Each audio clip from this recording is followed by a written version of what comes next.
This is the daily devotion of the church, Restoration Today. I pray the Lord shall restore you indeed in the name of Jesus. Shall we pray? Gracious Father, the Creator of heaven and earth, we have come before you today to listen to your word. Speak to us in the name of Jesus. Transform our life, restore us, and make us a better person for you. In Jesus' mighty name, I pray. Amen. Today, we shall be looking at the topic, a time to confront. A time to confront. We take our text from Ecclesiastes chapter 3, verse 7. Ecclesiastes 3, 7. A time to kill and a time to heal. A time to break down and a time to build up. A time to kill, a time to heal, a time to break down, and a time to build up. In this chapter of the Bible, make us to know that to everything there are time. Time to kill, time to break up, time to break down, time for everything. And today, we are discussing a time to confront. A time to confront. What does this mean? Confrontations is often a delicate matter requiring careful timing and gentle approach. Confrontations requires careful timing and gentle approach. Why it's important to address issue directly, it is equally important to choose the right moment. A lot of us have issues on our hands. The time to approach the issue is very, very key to the solution we are desiring. The issue we are having needs patience to address. You may have a good case, but if your application is wrong, you may lose your good case. The time to approach issue is very, very important. Though we are not saying we should let issue go under the carpet, but today this word is teaching us that there is an accurate time to strike on an issue so that you will get your desired result. Now, it is not ideal to confront someone as soon as they walk through the door after a long day at work or when they are clearly having a bad day. Timing plays a crucial role in effective confrontation. Timing plays a crucial role in effective confrontation. Those that confront desire change. Yes, you challenge someone to do better. You want to confront the person to bring the best out of the person. But what is the timing? How do you use the timing? The person you want to confront, you cannot tell what is passing through. For instance, as a wife, you have a burning issue in your heart. waiting for your husband to come from his place of work. Now, you don't know what challenges he has passed through at workplace. Immediately he entered, you burst on him. There is no how you will receive a positive result, because your confrontation has met with something negative in him. Such man might not even listen to you, because perhaps he has had a bad day at the workplace. Now, what must you do? You calm your nerves. You wait for a proper time to challenge, so that you bring the proper result out of you, out of the person. Jesus instructed in Matthew chapter 18, verse 5, that if a brother sins, you should go and confront him privately. Some people don't know how to confront privately. They confront openly and scatter the whole issue. Confronting someone in front of others can lead to defensiveness, as they may try to protect their reputation. Yes. Your goal is to reconcile, yes, not to embarrass them. Yes. One day, I was going somewhere.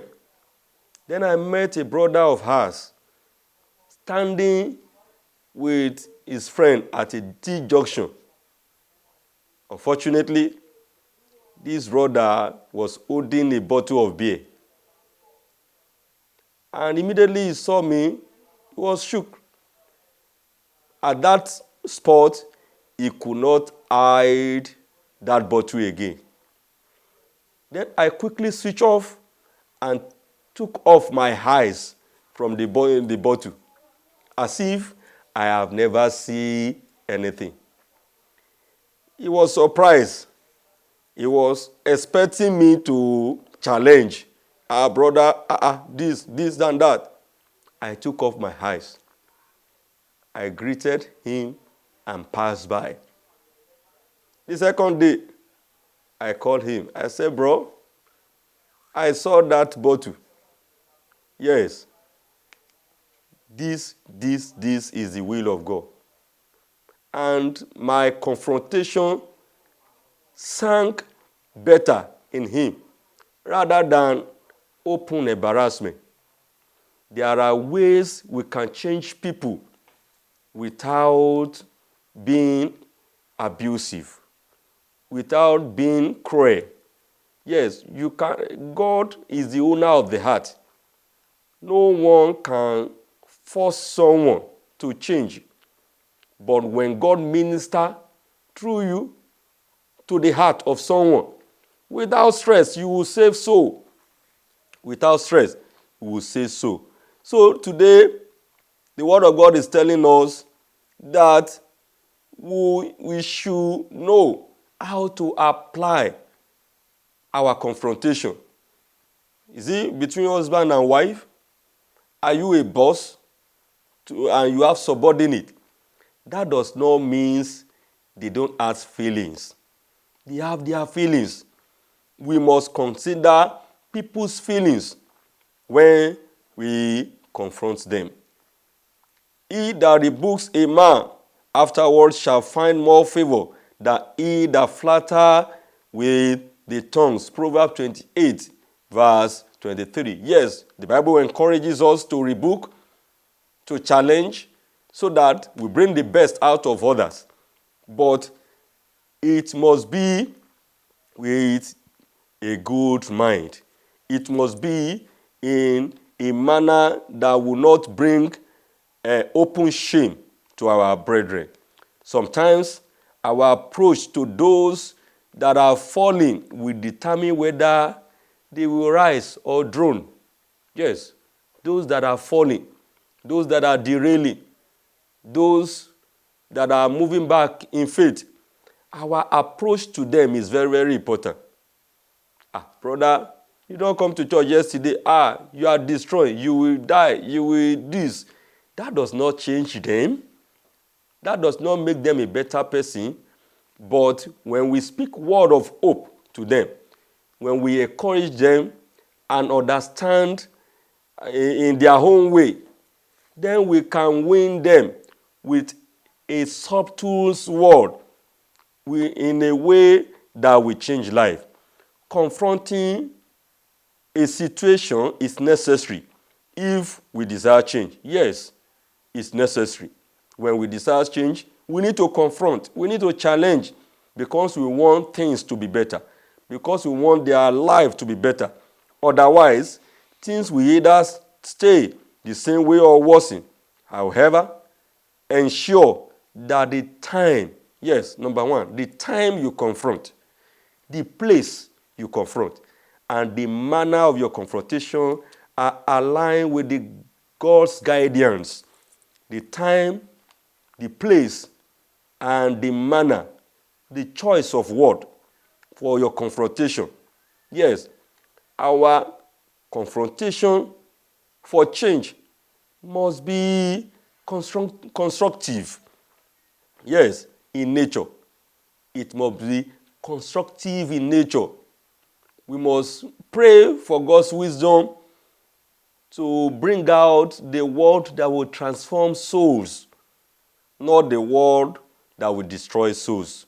Yes, another word, our confrontations must not be judgmental in nature, that you just come to declare the doom.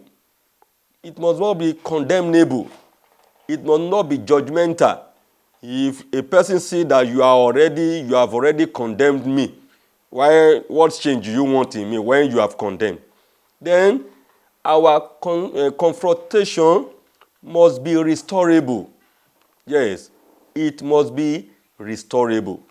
When you have confront the person, there must be a positive result after the confrontation, not a negative one, not the one that will send the person backing, that will destroy the life finally. I pray, may God give us the wisdom, the grace to discharge His word, to confront situations for a positive change, and there shall be a good result as we pray through Holy Spirit to help us to confront issues of life in the name of Jesus. May the Lord bless us from His word in Jesus' name. Shall we pray? Greater God of the universe, the owner of wisdom and power, we pray that you infuse in us the power of your word to discharge your word effectively, to bring desired results for changes in our family, in our place of work, in our community, in the church of God, in the name of Jesus. Anoint us with your word of grace to restore the backsliding in the name of Jesus. Give us grace to release your word according to the guidance of Holy Spirit in Jesus' name. Thank you, Father, because you've done it for us. In Jesus' mighty name we have prayed. Amen. Let's go.